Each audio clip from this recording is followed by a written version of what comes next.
kids. I'm Michael, and we just got done teaching your kids, so thank you for lending us your kids for a minute. But last month in October, we talked about contentment, and I hope that it shaped your kids and helped your kids be thankful for what they have. This month, we're talking about teamwork or cooperation. And so this, I'm telling you what, this is hitting me deeply already. Because sometimes I tend to want to do things myself. And I tend to not even invite God into the equation. But I need to invite God and others into my life to help me. And I bet you could probably connect with the same kind of idea.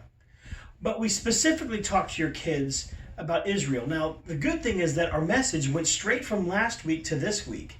That we talked about how they were released from slavery and they were in the desert and they were complaining last week. We talked about contentment. This week we continue the story.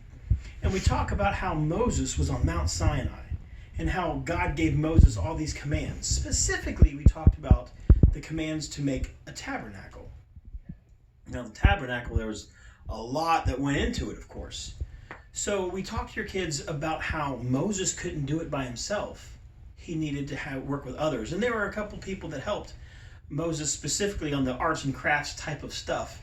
And that even if you didn't have a specific job, they needed people to give things, gold and bronze and silver and different yarns and different things to make this whole thing work. And of course, there were priests as well. So everybody had something to contribute.